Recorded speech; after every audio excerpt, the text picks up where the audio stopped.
Tervetuloa seuraamaan meidän retkipäivää Korsaprualle.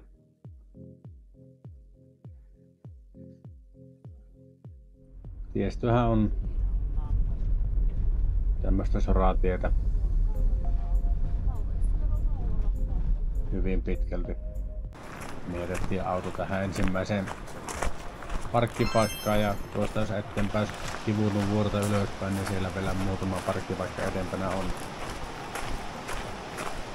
Taisi olla, että 2 kilometrin päähän Korsapruasta pääsee autolla. Tämä reitti tosiaan on haastava, vaikka tässä alkuvaiheessa on hyvin puoliteltu ja viimeisen päälle tehty nämä reitit.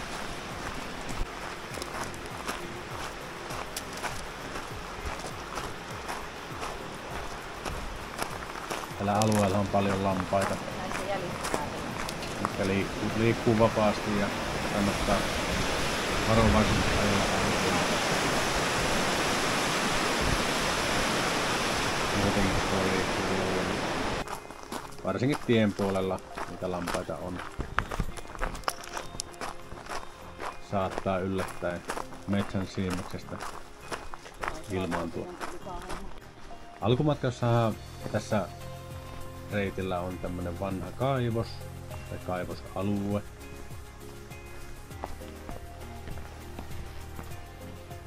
Ja sinne kun löytää, niin tai kaivoksen päälle kun löytää, niin todennäköisesti löytää myös merkitylle reitille.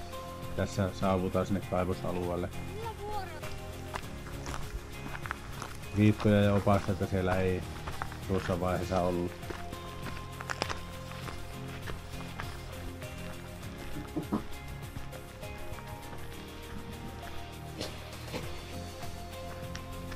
Ja tuonne kaivoksen päälle pääsee pienelle aukealle, missä on tommonen opastetaulu, mikä kohta näkyy. Niin sieltä löytyy ensimmäinen viitta.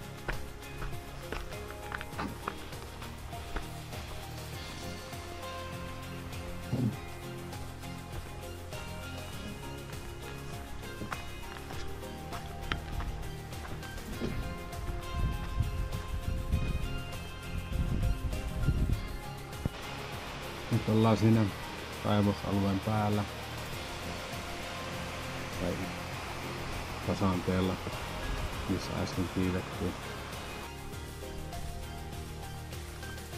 Tässä hetken päästä näkyy sitten viitta ideissä suoraan nytten, mihin suuntaan pitää lähteä. Siis tämä opaste on ensimmäinen, mikä löydettiin tuolta.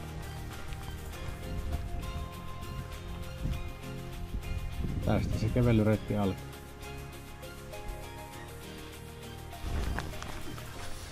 No niin, tuosta raunioilta lähdettiin, niin sitten löytyikin opaste ja lähdetään kävelemään sitten alaspäin.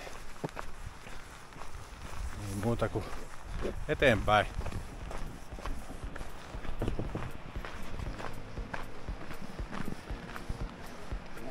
Täällä on kyllä monimuotoinen tämä maisema. Toistaiseksi kaikki ihan hyvin. 1 tonnin silta, jos tänne eksyy vaikka isommalla kalustalla. Ihan viimeisen päällä meiningit täällä. Ja mainingit. Siinä Matti Maakrapu on ihmeessä.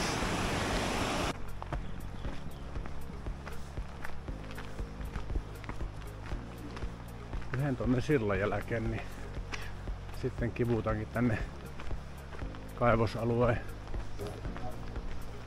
laitamille.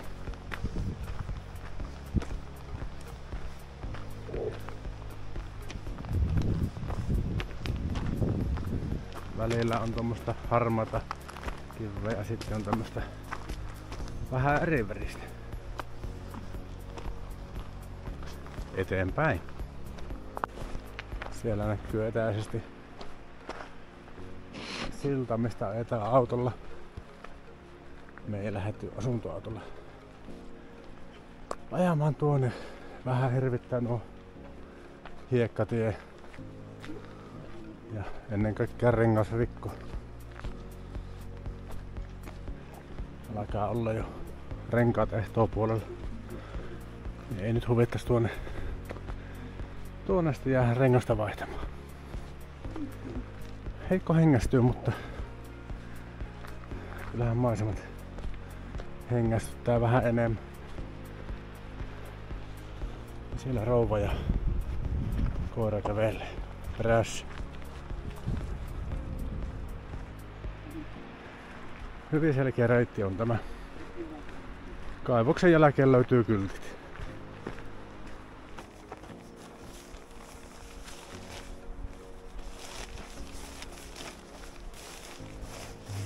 No niin, otetaanpa sajettakin pois. Se on vähän liikaa täällä. Ei hengitä yhtään. Otetaan pois ja jatketaan sitten matkaa. Tämmöisiä pikkupuroja tällä matkan varrella aina välillä on.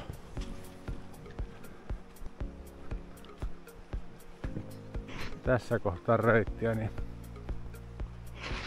on kyllä todella rauhallinen ja hiljainen hetki. Vieno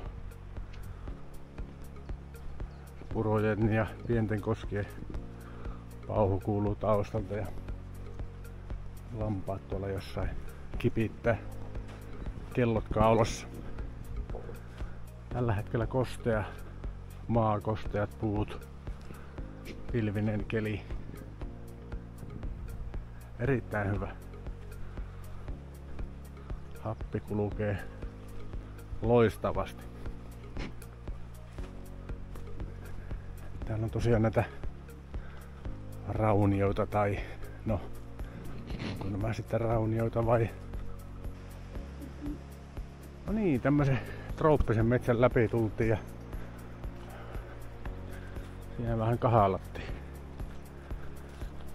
Mutta sitten on tämmönen niitty, ylänkö, mikä tämä on.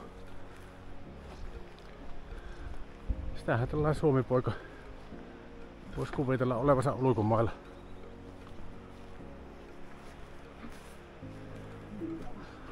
On jylhää kyllä. Mutta joku kilsa vielä, vajaa pari kilsaa vielä eteenpäin. Ollaan sitten siellä Korsapruulla. Katsotaanpa mitä tästä matkan varrelta löytyy.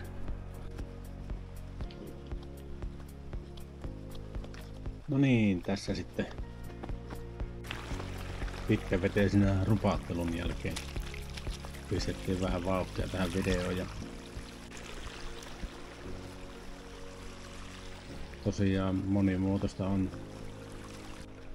maasto, täällä on kalliota, on metikkyä, on pusikkua ja peltoa.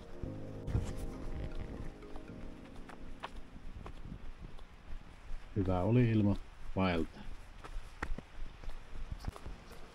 Alkukesän kosteus ja ei ollut yhtään kuuma.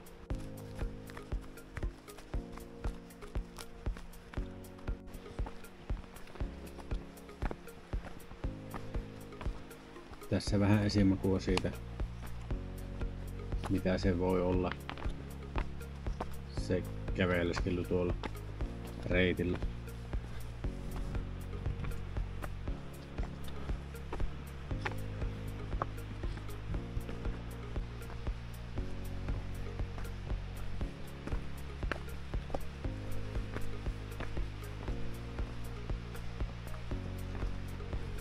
Halusin tehdä tämän video tämmöisenä vähän pitkäveteisenä. Tässä tulee tosi hyvin ja tässä näkyy tosi hyvin se koko kirjo siitä, mitä tällä reitillä on.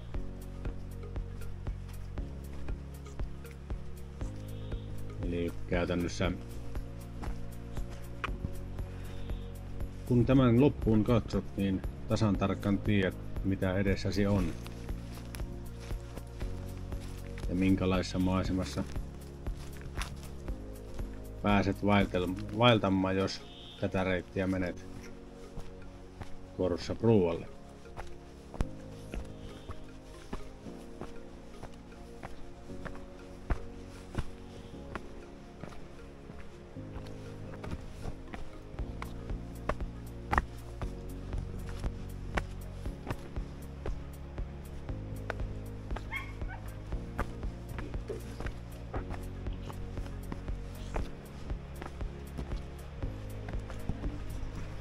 No niin, täällä sitä ollaan melkein perillä, vielä viimeinen rykäsy tästä ja tyttäret siellä yhtä hymyä.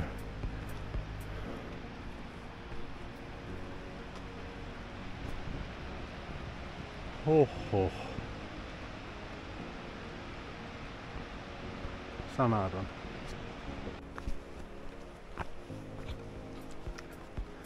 Loppuosa onkin tämmöstä pientä viettävää rinnettä. Siellä on itse kanjoni. Tässä sitten varovasti pitää tepastella.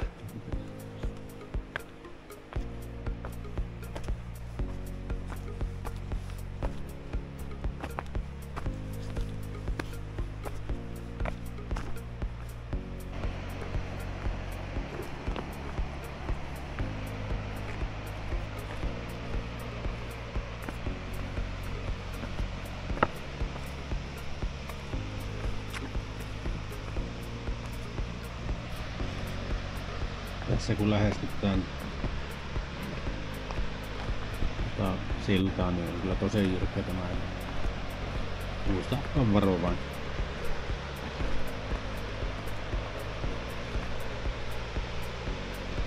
Mielellään kamera taskuun ja keskittyen joka askeleeseen.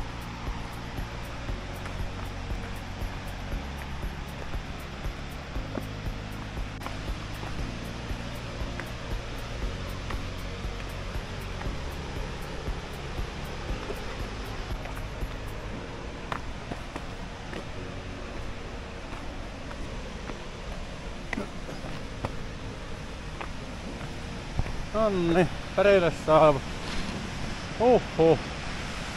Olihan se matka.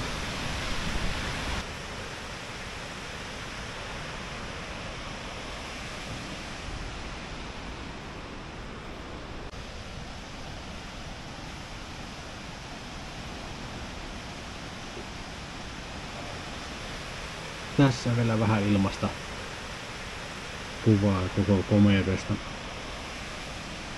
Kylhät on maisemat, niin kuin varmasti arvata saattaa, ja suosittelen ehdottomasti käymään. Pois me mentiin sitten tien kautta, eli tuo silta ylittää tuosta ja sitten pari kilsaa vaeltaa polkua pitkin ja loppumatka onkin sitten tietä pitkin.